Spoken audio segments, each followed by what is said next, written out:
Hello and welcome to the Two Man Power Trip of Wrestling. I'm your host, JP John Paz. With me today is a very special guest, the former NWA World Television Champion, former OVW World Champion, former OVW TV Champion, former OVW Tag Team Champion.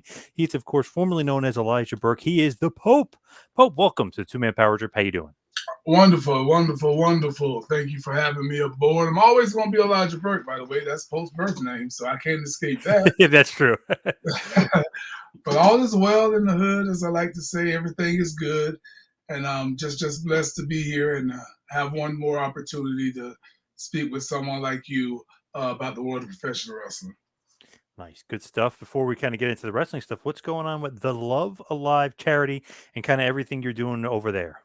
Well, speaking of the Love Life charity, first thing I want to do is thank you for um, supporting our cause, and our cause is simply to be the change that we wish to see in the world. So we uh, take care of, help, assist the homeless and in the community of Jacksonville, Florida. We have our 10th year anniversary coming up, where we will hold our 10th annual Love Drive. Our Love Drives are basically where we do what I just explained with Sis. We feed. We don't feed out of a soup truck. We don't feed out of a brown paper bag.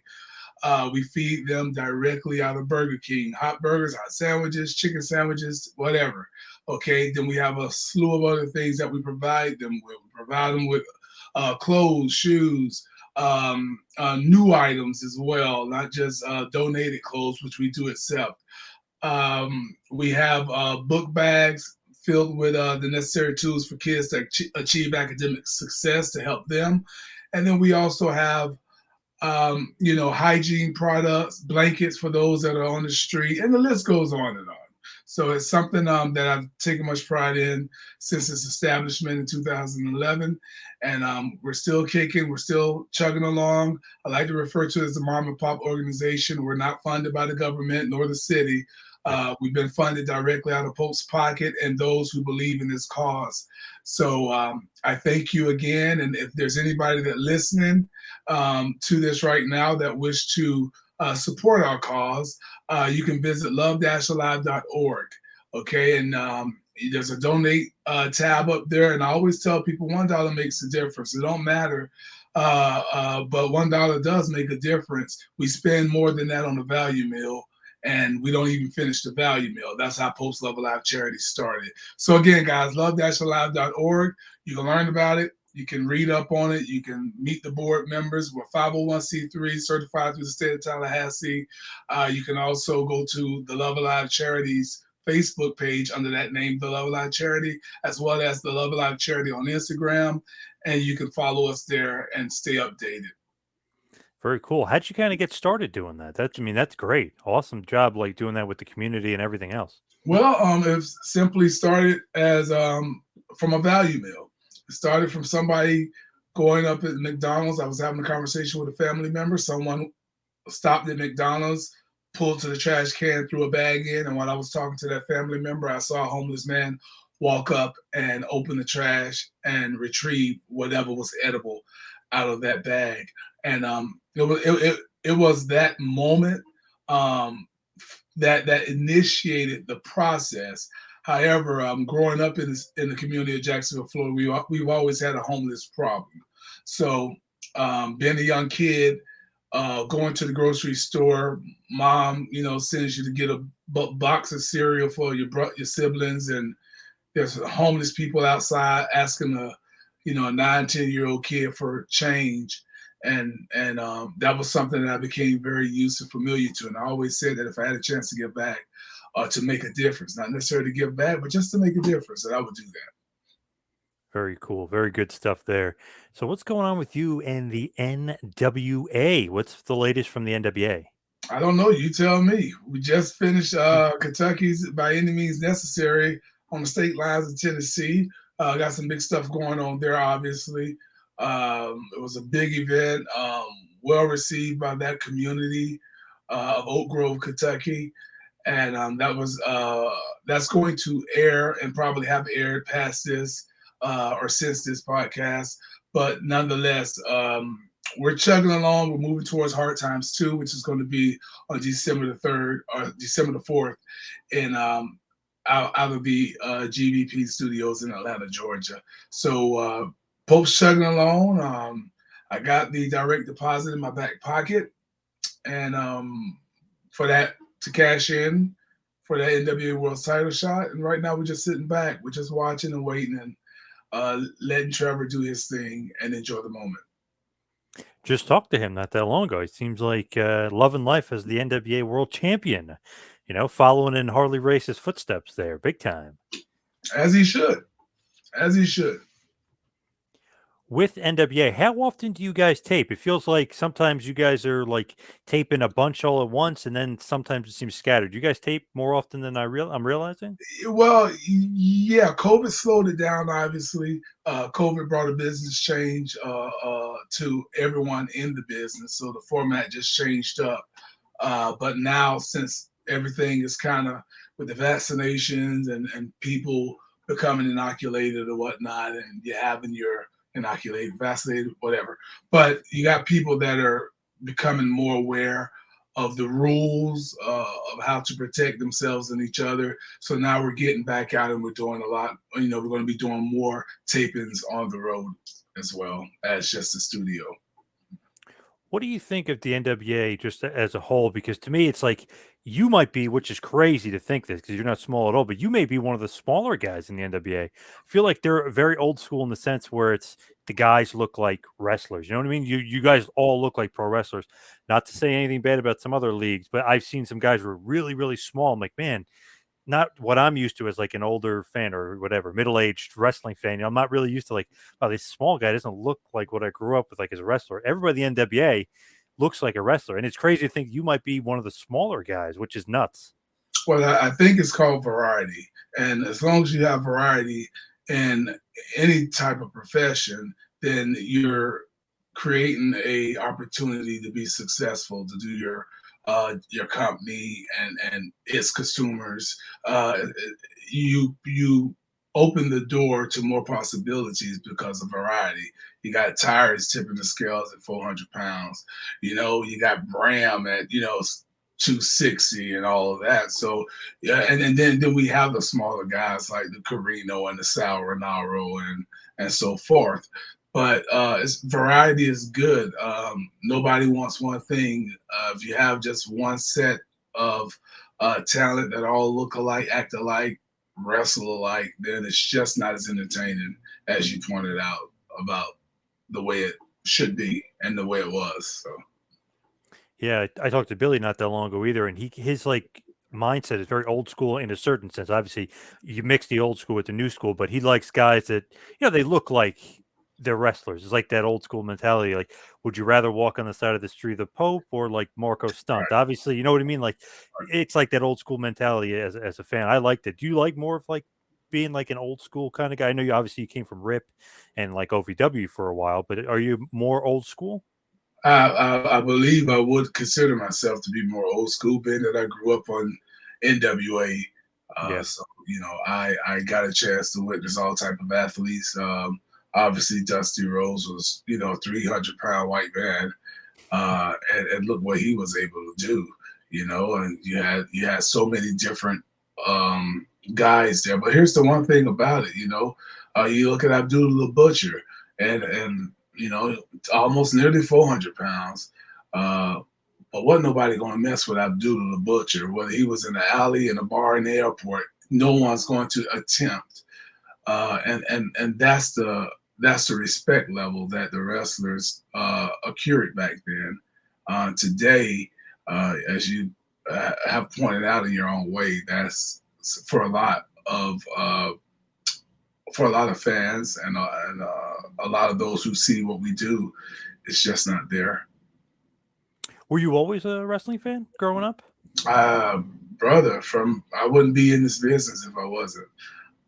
For all the Johnny Come Latelys, um, I think now a lot of people are looking at becoming a professional wrestler and it's not a dream of theirs. Being a professional wrestler was a dream. That's all I was a fan of. When I was in elementary school, I remember, during the Dare days and the drug campaign of Dare, when everybody's standing up doing their what they're going to be when they become an older individual and graduate and all of that stuff. And some said doctors, some said lawyers, some said policemen, some said firemen.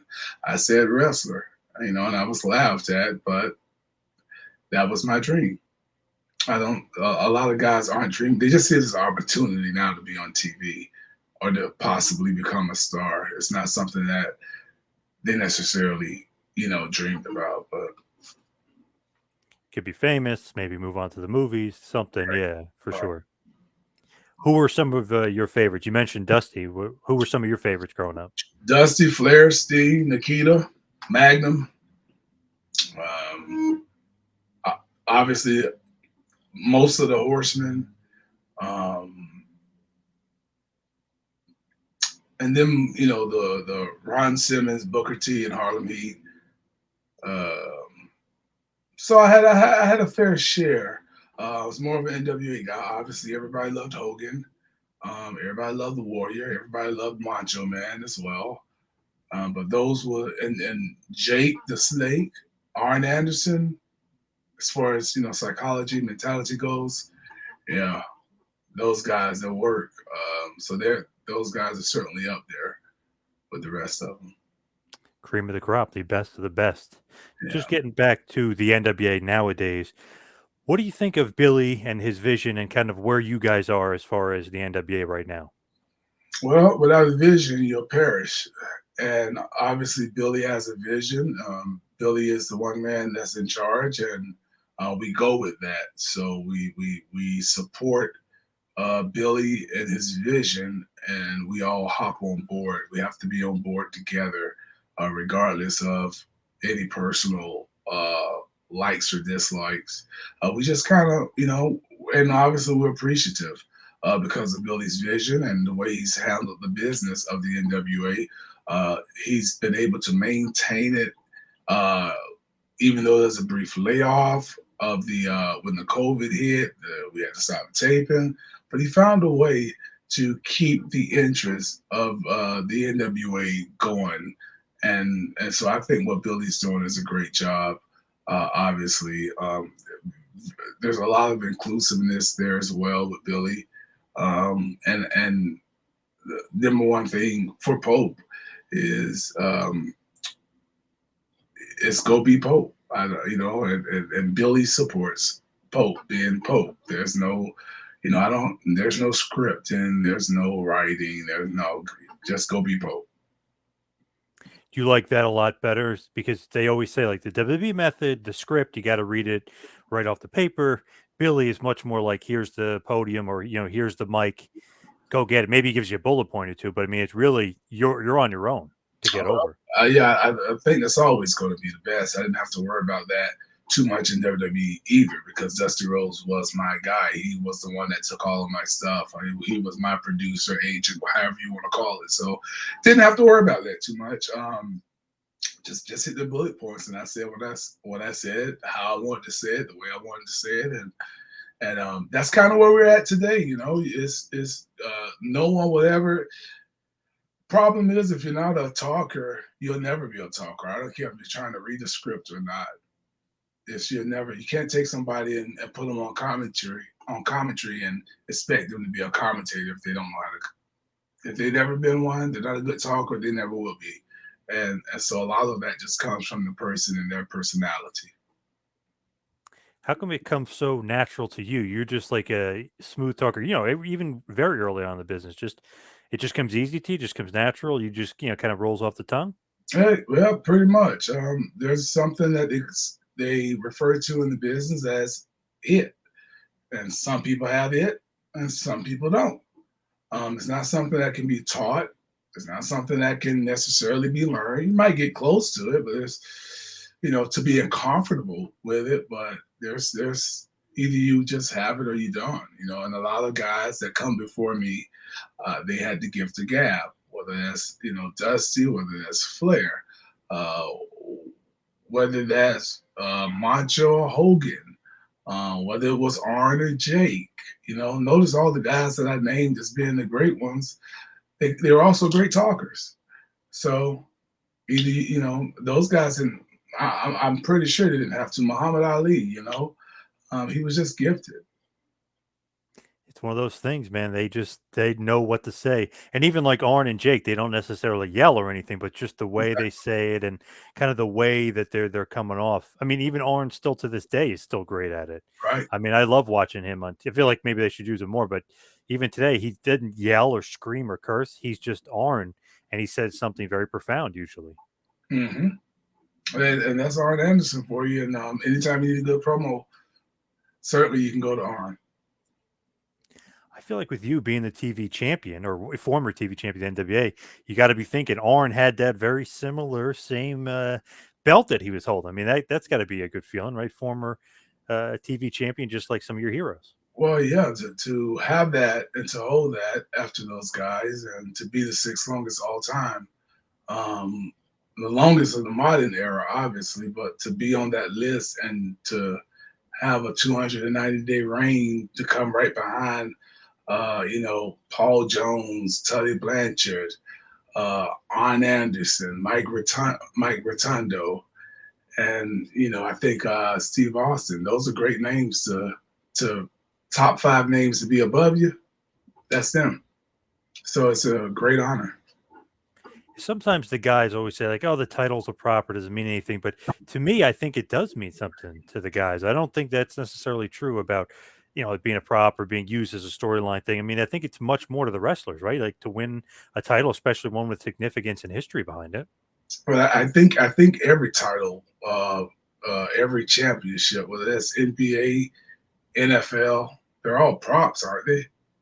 It's just something that you go after to obtain the title of world champion. The title is what you're labeled as. The props are the championship rings. The props are the trophies. The props are the plaques and whatever it is that you're chasing to say that you're the champion. So anything is a prop. It's the title that you're after, and the title is whatever NBA World Champions, NWA World Champion, WWE World Champion, NFL Super Bowl champions. That's the title. What do you think about Tyrus? So I see him all the time. He's on Fox News. He's on Gutfeld or whatever, a Greg Gutfeld show. He's wearing the NWA TV title on TV all the time. What do you think about that? It's pretty cool. I think it's great of him to do. Why wouldn't he do that? Why wouldn't he represent the company that he obviously is a part of and won that great title? If he's on there, draws more fans to the product. So it's a smart move by him. It brings awareness. It creates questions for those who don't know what it is. Then they can get on social media, hit him up, and he can explain it or he can share something. Or if they go on social media, they'll see it. They'll see it in his profile or in some of the stuff that he shares. So I think that's good that he does that. Yeah, pretty cool. Just like flicking through, you're like, oh my god, oh, he's wearing the NWA TV title. Or you're right, if somebody didn't realize it, they would look him up and say, oh, he's the TV champ. Oh, Fight TV, or I'll Right. check out NWA on YouTube or NWAWrestling.com. I mean, you mean check out a bunch of different stuff. It opens up some questions too. Mhm. And that's the good thing about it. And I think he'll continue to do that as long as he have it. So with you and obviously, your pro wrestling career, but how did you, if we can rewind, how did you actually get in? I know you were an amateur boxer at first and a pretty damn good one, if I remember correctly, like 100-0 or something, or 101, and the one loss was a DQ or something. So how'd you actually get in, or how did you get from boxing to wrestling? Just putting someone, you know, put someone in jail or admitting them into the jail and somehow, some way across the computer screen. I don't know why I saw a banner for the first ever OVW wrestling tryout camp. And I always wanted to get away in. I remember thinking I was going to go to the power plant one of these days. I was 5 years into my wrestling, to my law enforcement career, and crossing over to the streets and everything. And I saw the opportunity just for a tryout, and I got excited. And I took 2 weeks off, went to Louisville to OVW's first ever tryout camp, and I was up there for a week, I believe, and went back. And a couple of months later, Jim Cornette called me, and said I didn't know anything. Didn't know a headlock from a wrist lock, didn't know an arm bar from a crowbar, but I got something, and that I was trainable. Got a good look. You didn't lie. You didn't come in and say you had this many years of experience, and then you get in there and you crap the bed. He was like, we can train you, and I'm telling you, but I'm not telling you to do this, but I'm telling you, if you come back, you'll get your contract. That's how sure Jim Cornette was. So that's how I got into the business. Was the boxing thing true? Or you were really almost undefeated amateur boxer? Did you really have 100 wins? Why wouldn't that be true? Who's going to make that up? I don't know if wrestlers just they say stuff. I don't know. Who I knows? know. I didn't know. Wrestlers don't say that. History says that. When I came in, they explained to you who I was. I've done several interviews talking uh, about who I am and what. Yeah, I was that brother way before WWE. So yeah. Yeah.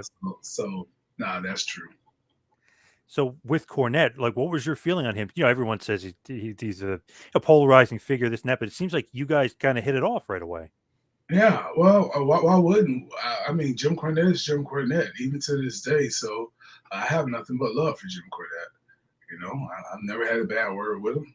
Everything's ever always been on a respectful level. So Jim Cornette is Jim Cornette, and he's gonna always be Jim Cornette. So either you love him or you hate him. That's just the way it's gonna be with Jim Cornette. But yeah, we didn't just hit it off. I think Jim Cornette just saw, as he always has, running his own promotion, Smoky Mountain, and all that stuff. He just saw talent. He saw talent, and he was excited about it, and therefore, he took a lot of pride and pleasure in helping to mold me into where I'm at. He took a big part of that in the early stages for sure. I think some of that stuff with Cornette too, he just plays it up because he's playing almost a character on his podcast sometimes, where he'll play it up because he'll garner more views or something, where people will definitely kind of be interested. Whether you said you're right, whether they love him or hate him, they'll be interested in what he's saying. But that's great that he took the liking to you. He saw that the it factor, if you will, that you were kind of mentioning before.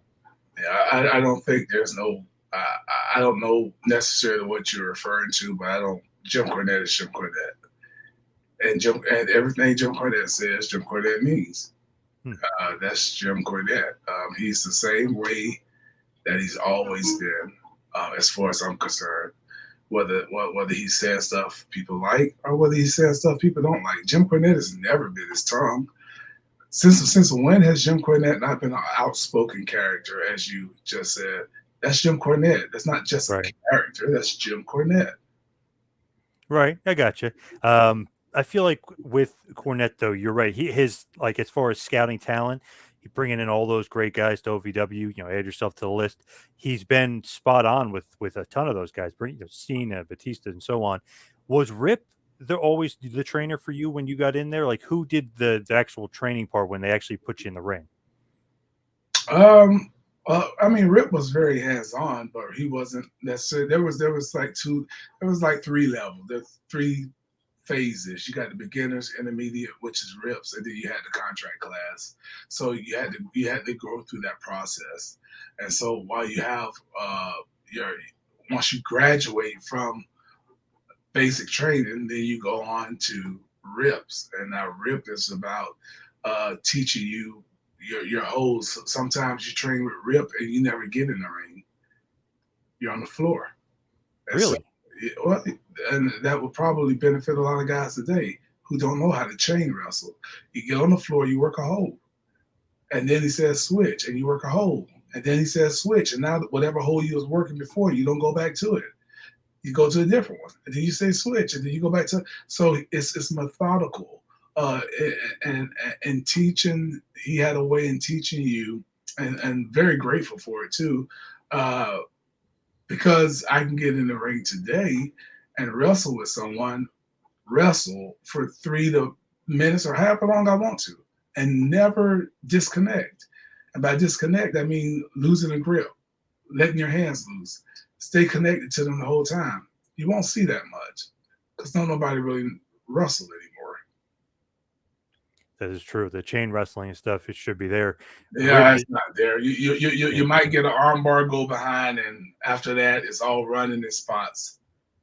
right, absolutely. Yeah, it's just Be sure to remember go back. memorization of spots. Yeah. Be sure to go watch the power from By Any Means Necessary that I was alluding to earlier. Go watch that match with Kobe Carino and Pope. Oh, nice. All right, I'm gonna have to check that one out. With OVW, you were saying there's the contract class. So who like how do you break that down to the levels? Like you start out with Rip and then you move on to like No, you start out in the beginners class. That was okay, probably Nick Dinsmore that was running at that time because he was, a homegrown talent. Will be signed himself, but you always just had someone that would train the newbies, and it wasn't about ring time per se. It was about understanding the systematics, understanding the of just the nuances, if you will, or not, I should say, but understanding how to properly take a bump, understanding how to properly go over the top rope or through the rope, or just little things like that. That some people will take as a nuance because they want to do a lot more things. But yeah, just the fundamental teachings of professional wrestling. Then when you get to Rip, after you know how to take a fall and you can properly take your bump or whatnot, now you go to Rip, and now you're doing other stuff, And Rip would do drills every now and then, but he just focused on you knowing how to wrestle, how to wrestle. And then when he finally got you in the ring, he wanted to see a babyface sell. He wanted to see a heel get heat, you know. Um, for instance, um, heels don't. A lot of heels today don't necessarily get heat. They may do a cool move to stop a guy, but if a heel is doing a cool move to stop a guy, is that going to make me want to hate him when that heel looks so cool doing it? No, it's going to right. make me want to cheer him. So Rip taught psychology. That's what Rip taught. I mean, he was just spot on. You know, if I'm supposed to be the bad guy, I don't want to. It was the reason I stopped doing my outer limits elbow drop off the top rope when I would run and stand on the top rope and come down. I stopped doing that because I was the bad guy. And if I'm the bad guy doing that and the good guy does not do a move that is more impressive than that, it hurts the match. It hurts what we're trying to convey. That's psychology. So outside of that, once you got done with Rip, if you got signed, then you moved on to the contract class, and that was, at multiple people that WWE will have come down. Al Snow became the guy, but before that, it was like Lance Storm and Bill DeMott before they shipped him down to Atlanta, the Deep South. Dean Malenko would be down, Sarge would be down. So they would just constantly have people coming, but I remember Robert Gibson was there for a while. But they would constantly have guys coming in and out, but you also always had a mainstay. And Lance at the time was assigned to OVW before it was Lance and Al Snow, and then Al Snow. And that Such a was your contract class. such a great like system. Was there any problems with like contracted wrestlers and non-contracted wrestlers? Because you had a Never, bunch of them. Oh no. never. I don't recall, but everybody pulled for one. I got signed during a contracted WWE meeting, contract talent only meeting. I got signed in a contracted talent only meeting. Okay. Hmm. Jim Cornette called me. Elijah, what are you doing? I'm at work trying to make me okay. I need you to get here. Get somebody to come. Stephanie's here. John Laurinaitis is here. I want you to come.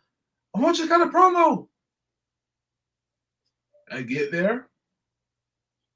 All the contracted people are in the stands, and they're having them to talk. They're having them to get in the ring in front of Steph and Tommy Dreamer and John Laurinaitis and whoever else was there. They got them all getting in the ring and they're cutting promos because they're trying to figure out who they want, who they're going to bring up, who's ready, who's not ready, whatever. And so when that happened, it was over with. And Jim goes, Hey, Steph, I got one more. Hold on. I just want you to hear this guy. I want you to meet a lot. I mean, he just stepped up for me. I got one more. You know, he's not one of our contracted guys, but I want you to. And I got in the ring. Stephanie said, okay. And I got in the ring. I spoke, cut a promo, just talked about me. It wasn't a dry tear in the house. And Stephanie was crying. John Laurinaitis was crying. And a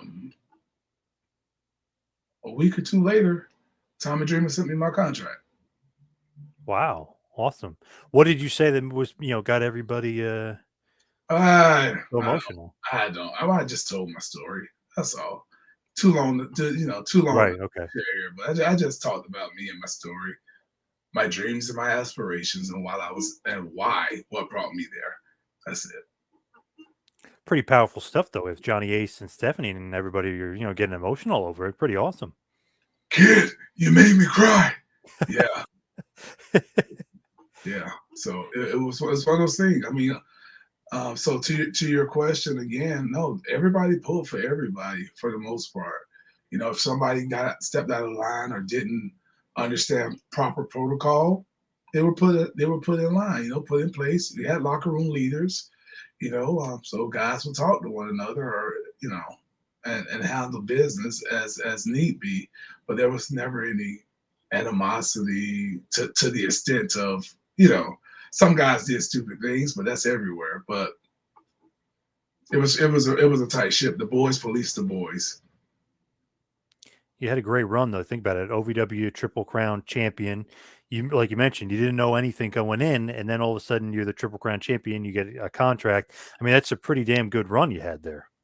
Well, I wouldn't say I didn't know anything going in. I didn't know uh, the psychology and maybe some most of the moves going in, but I knew a lot. I knew a lot because I always watched, and because I watched, I didn't just watch for the moves. I studied things. I knew timing. I knew timing from the very first match I had. I knew timing. Second match I had, you have amateur shows. So the second match I had, Danny Davis, who's the little wizard behind the curtain, never comes out. The little fat man behind the curtain never comes out. He came and he met me coming through Gorilla after my match. And he said, "You were born for this business. You hear me? Got D, that was good. You were born for this. You got it." That was it. He said, "You're going to get," he said, "your money." Danny Davis told me that, and this was an amateur match, but they hadn't seen somebody come out there, I will assume. Um, and maybe they have, but what he told me meant a lot to me because first time I teamed with the assassin, that was Alejandro. And we both had on what county jail shirt, something I used to fight in when I did my tough man fights. County jail shirt, orange shirt, black sweats. But that second event, I was in a tag team match, and I completely flipped the script and did something totally different. Got over me, who I am. Just got over me, a character, which pretty much is what you see today.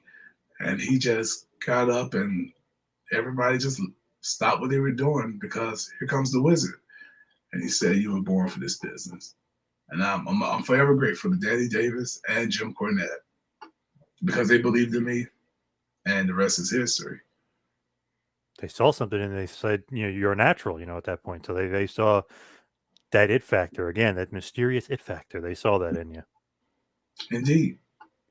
When you actually get called up to WWE and like you're going to be in ECW, who is actually the one that like calls you up? Like, is that like a Johnny Ace role where he says, "Hey, we love what you're doing OVW. We want you on TV and WWE."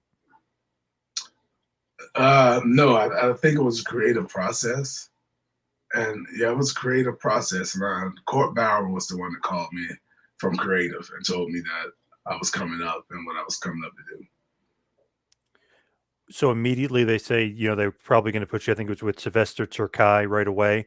Correct. What was like? What did they say that what they wanted from you? Basically, just it's going to be you guys put together, and we're going to see what we have here. Pretty much. Pretty much. There was no detailed anything. It was you. He's an MMA monster. You're his mouthpiece. That's it. That's funny. Sometimes like there's like this big elaborate thing, and sometimes it's like, "Oh, let's see what we have. Like, like we know Nah. we have something there, but let's see. Mhm. No, that was it. We we're looking and trying to figure out why am I there, and we didn't get our outfits till the day of. We had to go out and buy it, or they went out and buy it, sent someone out to buy the sweatsuits that we used to wear. So I don't think it was a long thought out process. I just think it was something that they were going with. They saw it, let's just go with this, and we did it that same day. I think his first match was against the Tonka. I think. I don't know. With that, what did you think of the new ECW? You probably were familiar with or I think you're probably familiar with the old ECW. What did you think? Like, okay, this is interesting. They're trying to, rebrand or reintroduce ECW, and they got a bunch of young guys in there, not necessarily have as roles for us as of yet. Opportunity. That's what it was. Did you immediately think like this is great? I made it to the big time. Were you nervous? Like, were you feeling some pressure at all? Like, what was the thought process as you entered into the WWE really for the first time? Well, I mean, I started on SmackDown. I didn't start with ECW, so I started on SmackDown just so that it's clear. Okay, right. Yeah, well, I mean, that's where we were. We didn't go over to the ECW brand until the actual ECW event, December to Dismember of 2006. So, that was. I see the brand as more of an angle. It was more of an angle than anything. And no, I mean there was I don't know how much. Of course, there's nervousness, but there's probably more excitement than anything. More excitement because you get the opportunity to, you wish it was on a different concept as far as just because we were just kind of put out there. But hey, we're there, and I've done what I've always done. That's make most of the situation that I'm in. I should have probably worded that better. Yeah, obviously you start with SmackDown, then you move to ECW, but the debut with SmackDown was with Turkai, and like you mentioned, Yeah. those track suits. Mhm. To me, it's one of those things where I don't know, like you're kind of reintroducing ECW, but you have all these new guys, and Dismember ECW's December to Dismember didn't really go off the way I think people wanted it to. It wasn't the best outing or the best showing at that point. I don't know if you remember it any differently, but from the fan perspective, it wasn't that great of a show. I thought our match was good. I don't care about what the show was. Yeah, that's not for me to worry about. Right. Yeah. Did you want to do the commentating stuff? Because I know that you did some commentating stuff there with Joey Styles. Like, was that something too? Where like, wow, this guy's got the gift of gab. Let's try him out on commentary as well. And I know like they were kind of giving you a bunch of different roles. Yeah, well, that was something initially that they thought about too, was the commentary. So when did the stuff with Joey Styles, that was unnatural for them to go to because of Taz being away. And so yeah, so that was fun. I'm down to do. I love being a jack of many trades, and that was great. And obviously, I went and did that in TNA, and I do it in NWA. Yep. So it's good not to just be one dimensional. If you're one dimensional, then you limit yourself. Yeah, you're very, I know, like you're great on the mic. So it's funny, like some guys can just adapt, like yourself, and be okay. I can do the manager thing a little bit with Turkai. Hey, you want me to commentate with Joey? And then like you kind of have that just sense of being able to do, like you said, many different things. Was commentary always kind of on your mind, or it was just like, okay, I'll try it, and again, I I'm wanted piecing to it. do everything that is involved in the world of wrestling. I wanted to do everything. I've done everything. I run my own events in conjunction with the Love Drives for the Love of Life charity. We're going to do Duval Brawl 4 on January the 8th, 2022, which is a big wrestling event as well. So I know all aspects of the business. You can't get in this business and just be one dimensional. If you get in this business, or at least from my standpoint, I want to know everything. I want to do everything. things. I want to know how to build. And of course, ECW, the future of ECW at one point was a great gimmick.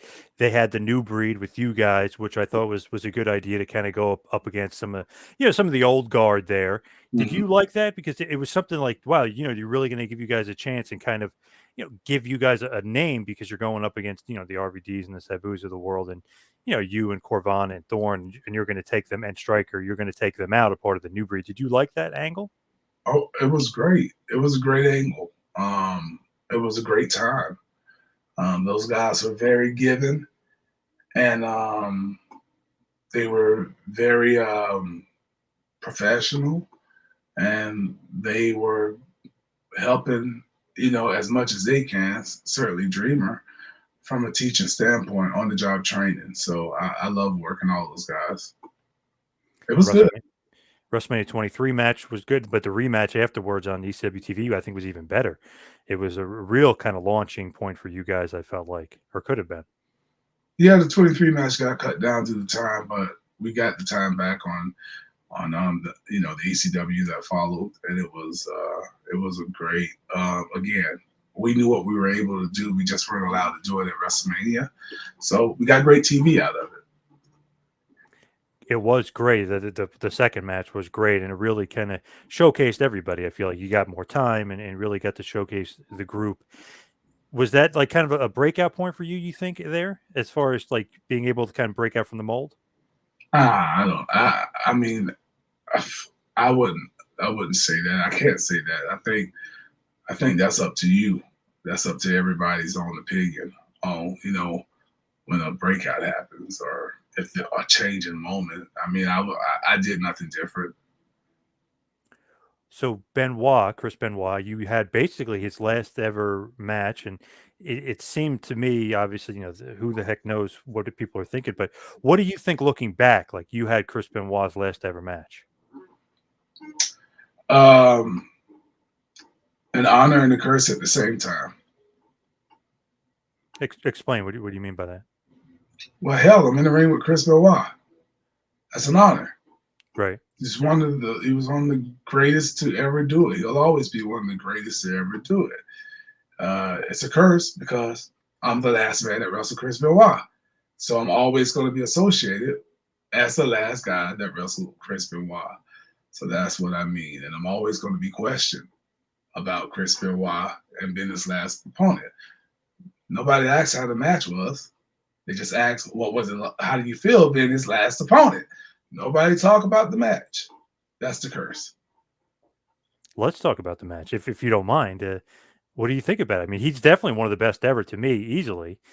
Such a great worker. He could literally have a good match with anybody. Well, I don't think that I don't think it's expounded on it at this point. Um, is going to change because me just alluding to what I just did, Mhm. it kind of tells you how I feel about the match. It was a very great and emotional match before any of the aftermath that happened. It was a great moment for me. It was a great moment for me. Great match. And Were every time you I'm in there with somebody like of that caliber, I take it as on the job training. were you friends like with him as far as like Of course, traveling the roads and stuff like that? You were close with him? well, I mean, I can't say I'm close like a Eddie Guerrero or Chris Jericho or Chavo. No, I can't say that. But we were pretty close uh, uh, on a professional level. Yeah. Obviously, I mean, who the heck knows what really, happened there, and it just absolute craziness and just very, very sad all the way around. And just obviously his legacy is, like you said, forever ruined, and kind of the curse there with you being his last match. I just had to bring it up because it's just one of those things, like you said, Oh people just no, no, remember that. Yeah. no. Listen, that's brought up all the time. I was making a point. You Yeah. asked me how I feel, and I told you it's a blessing and a curse. You didn't ask me about the match. Nobody asked about the match. They asked about being the last opponent. So again, that's part of the curse. Nobody necessarily expresses the man. That was a good match. That's all I'm saying. It was a really really good match, but I'm not saying that it should be discussed more. I'm not saying that. I'm just saying that that's just part of the curse of that good work being overlooked, the curse of Benoit's legacy being tainted. Yep. The curse that you can't go to the network and pull that match up. The curse it's part of the curse. Yep. True. Unfortunately, yep. Very true. So, what do you think about CM Punk? I know he returned now. You guys, I don't know, like, did you guys ever have any sort of relationship? I know you guys wrestled a bunch in ECW. What do you think about the Punker? I love CM Punk. Love love his character. Love what he does. Personally, I don't know him. Character wise, as far as the person that I wrestled, the character that I wrestled, we didn't have a bad match. So, Were you supposed to be or were ever going to be the ECW heavyweight champion? well, I was hurt that weekend following that great match that no one ever asked me about when it comes to Chris Benoit. So Johnny Ace kept me home, and I wanted to come, but I wouldn't have wanted to be the champion anyways if it was based off of the circumstances. So they were looking for me. He's home, so they created John Morrison on the spot. What was And the injury? do you remember the match? Did you watch the match? Well, let me put you on the spot. Did you watch the match? You remember the Th- match? this was so long ago. I feel like Yeah. I Come on. honestly, I watched it originally. My buddy That's used to okay. order all the pay per views. We'd go to his basement and watch all the matches. So I remember the pay per view, but I don't remember if I saw the match or not. Yeah, nah. When he came down with his flying headbutt, Chris Benoit was a solid 245 pounds, like just solid. So he came down with the headbutt. I'm going to put up the knees, but he didn't come from the side. He didn't come from this side. He didn't come from the left or the right. He came from behind my head. So in order for me to get the knees up, guess where my knees have to go? Gotcha. Almost all the way. Yep. So to bring my knees all the way atop my head, my back is going to be off the ground. So there was no support when he crashed into my knees and my back exploded. Oh, okay. Gotcha. Yeah. And again, a proud moment. I still finished the match, still had to lift him up in a suplex like position for him to knee me in the head and take me down. So it was great for me. But that was the injury. That's what I couldn't walk afterwards. I made it to the back and I collapsed, but I couldn't walk. I had to go hide behind some crates so nobody saw me. Gotcha. So obviously, like you said, supposedly, I guess you were going to win if they were really looking for you, and then they created Morrison, No, but no, no, Morrison ends up winning. no, no. Benoit was going to win. Benoit just obviously couldn't be at the event. Well, yeah, right, right. So I would have been the guy that they would have made champion because they wanted me, and I wasn't there. So I would have become the champion because Vince likes to have the baby face to chase. Right, and then Punk would have chased you Right. as champion. Gotcha, And again, I'm okay with that. I wouldn't have wanted it under those circumstances anyways. gotcha. Makes sense. So, what led to the release? Like, why did you end up leaving WWE? I was injured. I was trying to get the Pope character over. And I've never been injured. Let's just say I had a bad ankle, sprained my ankle, trying to get out, couldn't get out. As far as the Pope goes, get the Pope out there, couldn't get it out there. And Creative had the mask cups came, Creative had nothing for me, and that was it. And then, like you mentioned before, you ended up in TNA for a while. Like obviously under the guys at Dixie, but during the Hogan era, you ended up coming in there as the Pope and just having a great run in TNA. Before Hogan. Well, I Hogan guess it was right before Hogan, and then Hogan kind of takes over, right? no, Hogan didn't come in 2010. I was there in 2009. Okay, gotcha. Actually 2008, but I never debuted to 2009 in May, I believe. So, but yeah, so no, that TNA, that was great, wonderful time, um, family atmosphere. Yes, totally different from WWE at the time. Complete creative control per se. I did. of the Pope because I got to do what I wanted to do with the Pope. And Vince Russo never came out. I always give him credit. He never took a sheet of paper and tried to script Pope. He said, bro, you're Pope, bro. I cannot write I am a 40-year-old Italian, bro. How can I write for the Pope? What does the Pope think? What does the Pope? You know that, bro. Go be Pope. So for everybody that gives him crap, I give him, I give him kudos for that because that's the same guy that, for lack of better terms, he wasn't The Rock. He couldn't be The Rock, but I'm sure he helped maybe give ideas. But Rock, go be Rock. Stone Cold, go be Stone Cold. Pope, I'm not on their level, but Pope, go be Pope. That's what he did. Go be Pope.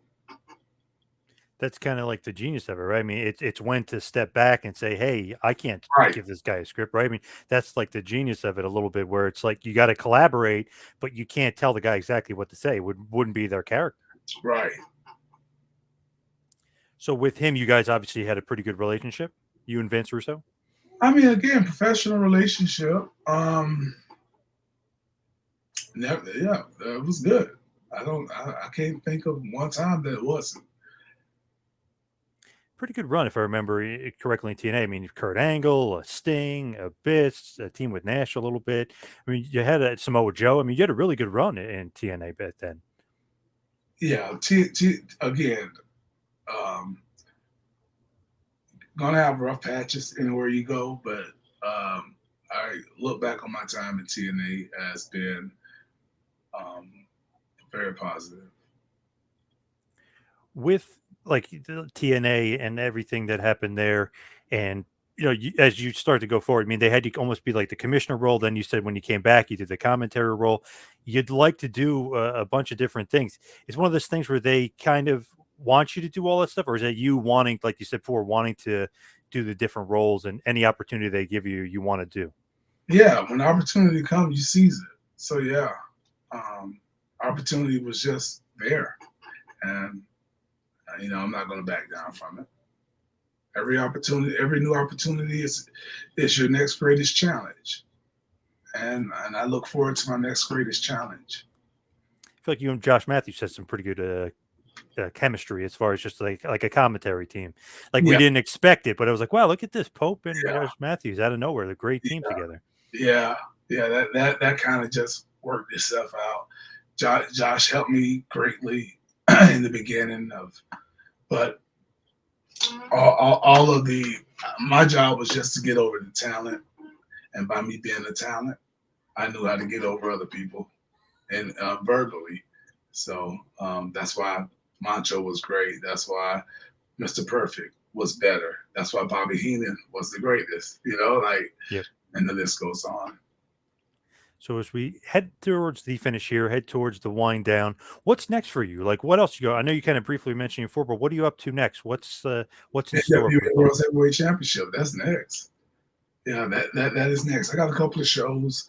Um, and again, I don't know where we're at in this time slot, but I'm staying busy. NWA is my focus. NWA World Heavyweight Championship is my focus. To become the second man in 74 years to hold that title will be history making, and probably the no doubt the biggest accolade that I could obtain. There's only one title that carries such prestige, such royalty. Luthez, Jack Briscoe, Dory Funk, Terry Funk, Ric Flair, Ricky Steamboat, Dusty Rhodes, and the list goes on. So there's only one title in wrestling that carries that prestige, and that's the NWA World Heavyweight Championship. With you, when you look back at your career, and obviously it's still going, you still got many of a time left. You got the NWA titles in your sights there. Do you have any regrets, like, in the business at all? Anything you look back, like, wish you did differently or something that you wish maybe would have gone differently? Uh, just one, but that has nothing to do with the business. I was filming Django Unchained, was on set there for about 2.5, 3 months, and it's just not. I always tell people that's the only challenging one. It's not a regret because I did what was right for me. I did what was right for my business. But TNA called me from the set and needed me to come back to start the BFG series, which was a battle royal, and we weren't filming. And I decided to, because filming was paused. Leonardo DiCaprio was sick. Filming was paused. Rain happened. Filming was paused because it was outside. We were shooting a lot outside with Django Unchained. And I was aware that when filming resumed, they were going to need my face. They were going to need me in the camera. And we all had stand-ins. And they told me they needed me, and I tried to back them off. And I'm like, hey, no, hey. Like and I go talk to the producers or the PAs, I should say, and they're like, look, when Leo says he's ready, we're going to start filming. So you can take a chance and fly back and then come right back. But if we start filming tomorrow, you're going to lose your spot. And this is going to be a red carpet event. This is going to be big movie. It's Quentin Tarantino. And I went back. I agreed for them to fly me out, them being TNA, for just that taping, and then fly me back to New Orleans, the right after the tapings, and I got called, and she informed me that they were filming and they used my placement, so I'd no longer be needed. So that was again, it's not a regret. I made that decision, but I did so because TNA, for those 2.5, 3 months I was away, my check was always in the mail. So I got to go where my bread is buttered. Yes, it would have been cool to be featured in that movie and to be on the red carpet and have my name in the credits. But I decided to be loyal where loyalty was being, presented to me. So, but that's kind of if you want to call it that, there's no regret. I made my decision, but that's about it. Is Hollywood, was that always kind of No, a thought of yours? And no, acting in Hollywood, no? I've done plenty of acting. Again, nobody. I came in the world of wrestling to be a wrestler, not a Hollywood actor. How did that Django and how did that happen? Like, how did you get that role just to begin with? I got an agent. I have an agent, and Quentin Tarantino contacted my agent and told her that he wanted me. He literally picked me out of a lineup. Oh wow, okay. Yeah, so he It's picked. that easy, yeah. Yeah, well, I mean, apparently he saw me, so they sent the picture where they had circled my picture, and amongst other pictures, he wanted me on there. I was supposed to be a Mandingo, so I was supposed to be on Leonardo DiCaprio's. I don't know if you saw that movie or not, but Yep, good movie. so I was supposed to be the one that was fighting in the house. I was supposed to be the one to carry Leonardo when he's dead. I don't know. I only know the script. I never saw the movie, so It's pretty good. yeah. So for you though, when you kind of just look ahead, where do you want to be just going forward? I know you said NWA champion, but anything else on the horizon? Anything else you're looking forward to, or anywhere else you want to wrestle, or anything else you want to be doing in the business? No, I just want to continually make progress. I want to continually entertain, wherever that may be. I have no I have no specifics. I just want to keep doing what Pope is doing, and that's entertain. That's run by charity, help make a difference, and put smiles on the faces of people across the world. That's it. One more time, please tell everybody just where they can find the charity and everything. Thank you for that. The Love Alive charity, love-alive.org. That is where you can go and read up on my charity. That's the charity's website. You can also follow us on the Love Alive charity on Facebook, as well as the Love Alive charity on Instagram.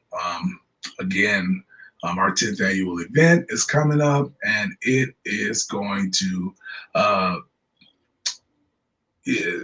be a big moment for me. to know the amount of time and effort that I put into it. So the money that I put into it, and for those of you who have sowed a seed with us, it's a big moment for you as well. 10 years, 10 years, and we're going to continue to do what we do. And so I appreciate you guys. And if you want to follow me, you can go do so on love-alive.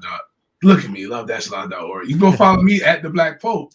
You gotta plug that charity, man. But at the Black Pope, DA Black Pope on Twitter, DA Black Pope on Instagram, as well as Facebook.com/Elijah Burke, or AKA the Pope, because there's many Elijah Burks out there. We get that. Y'all know how that goes. And you can also go check out, if you ever want to see where your money goes, you want to see if you donated $1 or $2 or $5 and you want to see it in action for the Love Alive charity, go to Pope TV. Yes, I got plenty of stuff over there on Pope TV on YouTube, but the charity is there as well. You can see the hundreds of people lined up all the way around the block, 400 people just lined up, waiting for a hot meal and a chance to maybe get some clothes or a pair of shoes or whatever. So, and of course, be sure to watch me on NWA Power on Fight TV. It's only $5 a month. Most of us spend more than that. $5 a month, was that $55 a year, 60, whatever. We spend more than that on the weekend. Don't stop telling NWA you want them back on YouTube, because we all got to get paid. We all got to make a living. And I think the product is well worth that, if not more, obviously, but it's well worth the $5 a month. Oh, for sure. So yeah, definitely check out the NWA on Fight. Pope, thank you so much for all the time today. Really appreciate it. I appreciate you, and thank you again for supporting Pope, having me on, and for supporting the charity.